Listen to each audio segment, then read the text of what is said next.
सीधे उसका रुख करेंगे आप। राष्ट्रीय प्रवक्ता श्रीमती अलका लांबा जी, आप तमाम जो मीडिया के साथ पधारे हैं, हम सब आपका हार्दिक अभिनंदन करते हैं, स्वागत करते हैं। मैं चाहूंगा सुनील चतुर्वेदी जी भी अपने संगठन की तरफ से यहाँ पे अलका जी का पुनः स्वागत इस प्रेस वार्ता के अंदर करते हैं। संगठन की तरफ से राम सिंह जी से पुनः निवेदन करूंगा कि आप उनका स्वागत करें। धन्यवाद।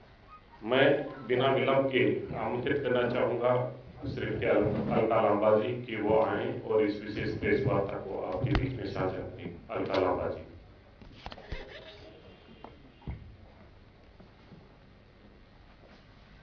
आप सभी पत्रकार साथियों को मेरा नमस्कार। मैं आप सभी का धन्यवाद करती हूं कि राजस्थान प्रदेश कांग्रेस कमेटी द्वारा आयोजित जयपुर में ये प्रेस वार्ता में आप शामिल हुए। मैं अभी कल जम्मू से दिल्ली होते हुए जयपुर पहुंची हूं। भारत जोड़ो यात्रा में थे। कल 26 जनवरी है, गणतंत्र दिवस है, संविधान का दिन है। संविधान में मिले अधिकारों को एक बार फिर से उसके प्रति अपनी वचनबद्धता को है वो दर्शाने और उसको ऊपर अपने निश्चय का दिन है। भारत जोड़ो यात्रा को लेकर श्री राहुल गांधी जी ने एक पत्र मीडिया के माध्यम से जनता के लिए लिखा है।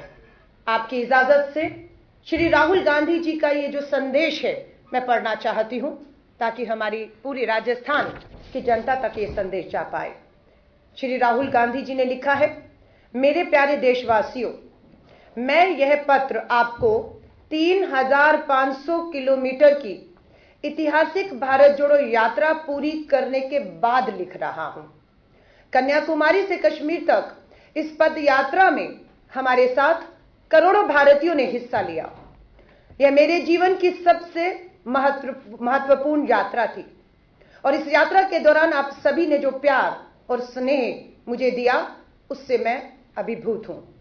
इस यात्रा के दौरान मैंने यानी कि श्री राहुल गांधी जी ने आप सबके विचारों और उनकी परेशानियों को बहुत ही ध्यान से सुना।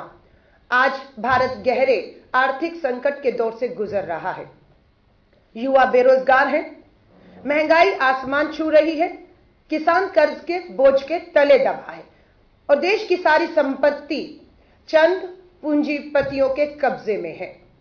आज भारत में लोगों को उनकी नौकरी जाने का डर है, उनकी आय कम होती जा रही है और बेहतर भविष्य का उनका सपना टूटता जा रहा है। देश में चारों तरफ निराशा का माहौल है। आज हमारी विविधता भी खतरे में है। कुछ विभाजनकारी ताकतें हमारी विविधता को हमारे ही खिलाफ इस्तेमाल कर रही हैं। एक धर्म को दूसरे धर्म से, एक जाति को दूसरी जाति से, एक भाषा को दूसरी भाषा से और एक राज्य को दूसरे राज्य से लड़ाया जा रहा है। ये विभाजनकारी ताकतें जानती हैं कि लोगों के दिलों में असुरक्षा और डर पैदा करके ही वो समाज में नफरत के बीज बो सकते हैं। लेकिन इस यात्रा के बाद मुझे पूरा विश्वास हो गया है कि नफरत की राजनीति की अपनी सीमाएं हैं और यह ज्यादा दिन तक नहीं चल सकती। मैं सड़क से लेकर संसद तक प्रतिदिन इन बुराइयों के खिलाफ लड़ूंगा।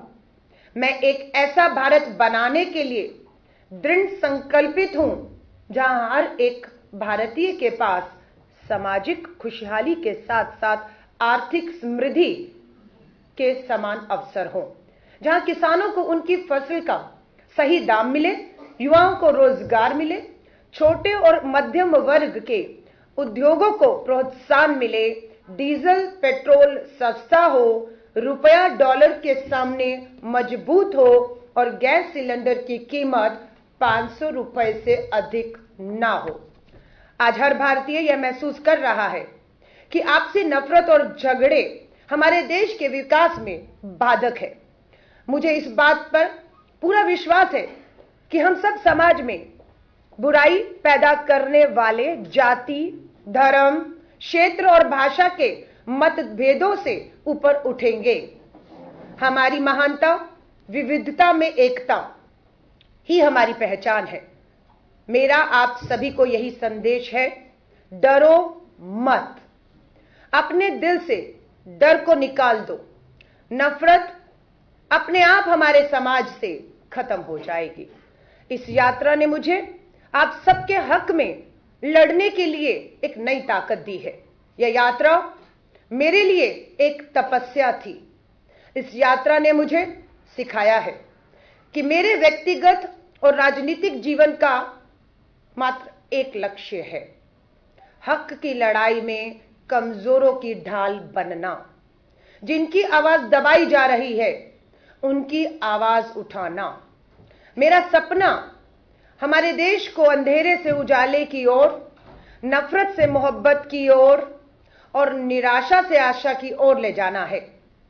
इस लक्ष्य को पाने के लिए मैं भारत को एक महान संविधान देने वाले हमारे महापुरुषों के बताए हुए सिद्धांतों और मूल्यों को अपना आदर्श बनाकर आगे बढ़ूंगा। अंतिम पहरा राहुल गांधी जी के संदेश में, कांग्रेस परिवार पिछले 137 सालों से भारत के प्रति प्रगति के लिए समर्पित है।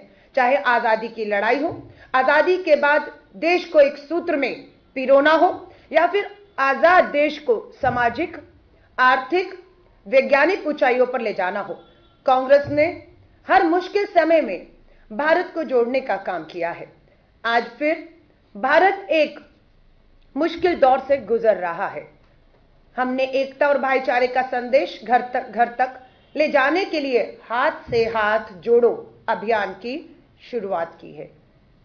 आप सब इस अभियान का हिस्सा बने और कांग्रेस के हाथ से हाथ जोड़कर एक ऐसे स्वर्णिम भारत के निर्माण में हमारा साथ दें, जहां हर भारतीय के पास अपने सपने देखने और उन्हें पूरा करने के समान अवसर हों। श्री राहुल गांधी जी का यह पत्र। श्री राहुल गांधी जी ने कल 26 जनवरी से, आज मैं अगर कांग्रेस के राष्ट्रीय प्रवक्ता के तौर पर राजस्थान की राजधानी जयपुर में बात कर रही हूं, तो उसी ठीक समय देश के हर राज्य की हर राजधानियों में ठीक आज ही के दिन, आज ही के समय हमारे दूसरे प्रवक्ता भी पूरे देश को मीडिया के माध्यम से हाथ जोड़ो अभियान की जानकारी दे रहे हैं। 30 जनवरी हम चाहते तो थे कि 26 जनवरी को यह यात्रा कश्मीर में झंडा सलामी के बाद अपने अगले मुकाम की तरफ बढ़े, जो हाथ से हाथ जोड़ो अभियान है। लेकिन किन्हीं कारणों से 26 जनवरी नहीं, 30 जनवरी अब वो दिन है जब कश्मीर में भारत जोड़ो यात्रा अपना पूरा करके, वो दिन शहादत का दिन है। वो दिन हमारे प्यार से कहे जाने वाले बापू महात्मा गांधी जी का शहादत दिवस है 30 जनवरी। तो पूरे देश में 30 जनवरी को हम लोग, जो हमारा जम्मू और कश्मीर में कांग्रेस मुख्यालय है, वहां महात्मा गांधी जी, राष्ट्रपिता महात्मा गांधी जी को श्रद्धांजलि देकर, पूरे देश के हर मुख्यालय पर बापू को श्रद्धांजलि देकर, तिरंगा झंडा को सलामी देते हुए ये यात्रा संपन्न होगी। और हाथ से हाथ जोड़ो अभियान 26 जनवरी से अगले 2 महीने तक, 26 मार्च तक, अब हर राज्य में जिला, ब्लॉक और बूथ स्तर पर नीचे तक जाएगा। राजस्थान के अंदर मैं एक बार फिर से अवसर मिला है तो राजस्थान की इस पवित्र धरती से, वीरों की इस भूमि से, किसानों की इस भूमि से सबका धन्यवाद करती हूं। जब ये यात्रा हमारी राजस्थान पहुंची तो पूरे 18 दिन भारत जोड़ो यात्रियों को और हमारे नेता श्री राहुल गांधी जी को राजस्थान के लोगों से भरपूर प्यार, स्नेह और समर्थन मिला। 517 किलोमीटर का यह सफर मात्र राजस्थान के अंदर कवर किया गया, जिसमें 6 जिले रहे। तो एक बार अवसर है तो मैं एक बार फिर से तहे दिल से धन्यवाद करती हूं। आज ये यात्रा कश्मीर में पहुंच चुकी है। आज हमारा 131वां दिन है और 3900 किलोमीटर का सफर आज पूरा कर लिया जाएगा। लेकिन यात्रा 30 जनवरी को समाप्त होगी।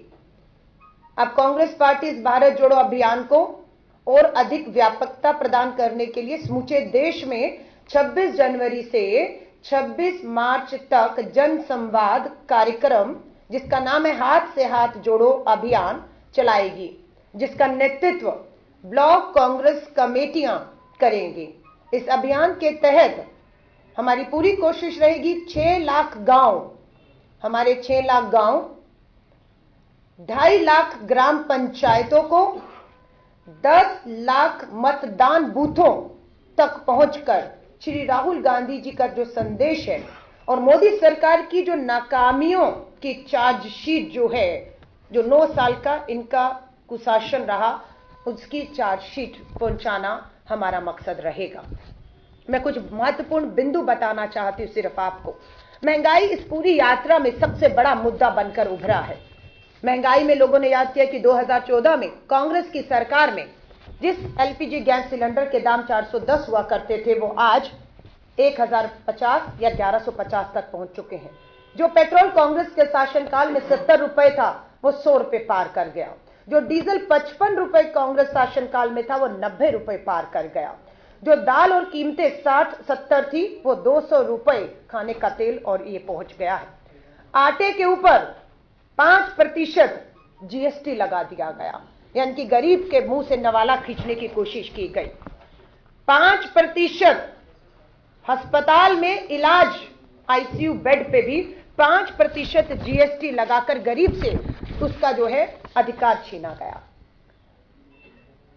8 साल में पेट्रोलियम प्रोडक्ट से केंद्र की सरकार ने 29 लाख करोड़ लोगों की जेब से सीधे वसूला है। 29 लाख करोड़। अब देश जानना चाहता है कि हर एक की जेब से पेट्रोल, डीजल, इन सब से आपने पेट्रोलियम प्रोडक्ट से 29 लाख करोड़ अगर आपने वसूला, तो वो पैसा आपने किसे दिया?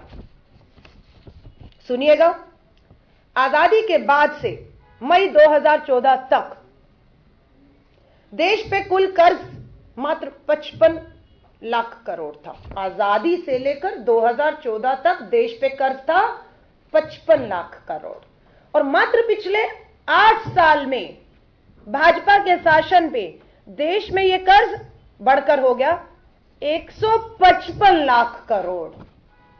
आजादी से लेकर 2014 तक 55 लाख करोड़, और मात्र पिछले 8 साल में मोदी राज में 155 लाख करोड़ पहुंच गया। अब आ जाइए पूंजीपतियों पर कि आप कह रहे 29 लाख करोड़ हमसे वसूला कहां गया। सुनिएगा, महामारी की विभीषिका में 84 करोड़ लोगों की आमदनियां घट गई, लेकिन सरकार की मेहरबानी धन्ना सेठों पर रही। उनका 10 लाख करोड़ से अधिक का कर्ज बट्टे खाते में डाल दिया गया।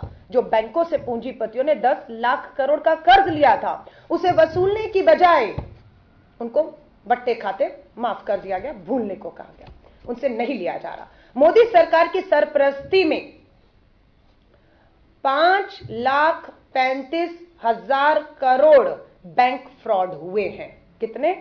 5,35,000 करोड़ के फ्रॉड हुए, और नियोजित रूप से विजय माल्या, नीरव मोदी, मेहुल चोकसी, ऋषि अग्रवाल और बंधु जैसे लोगों को देश से भागने में इसी सरकार ने मदद की, और इस सरकार में वो यहां से गए। अब मैं आ जाती हूं ऑक्सफैम की रिपोर्ट। ऑक्सफैम की रिपोर्ट पढ़ रही हूं, दोबारा आते हैं। देश के 5% अमीर लोगों के पास, देश के मात्र 5% अमीर लोगों के पास 60% से अधिक की संपत्ति है। इस देश की जो कुल संपत्ति है, उसका 60% हिस्सा देश के मात्र 5% पूंजीपतियों की मुट्ठी में है। नीचे के जो 50% गरीब लोग हैं, मजदूर है, किसान है, गरीब 50% लोगों के पास इस देश। एक छोटे से ब्रेक ले रुकते हैं।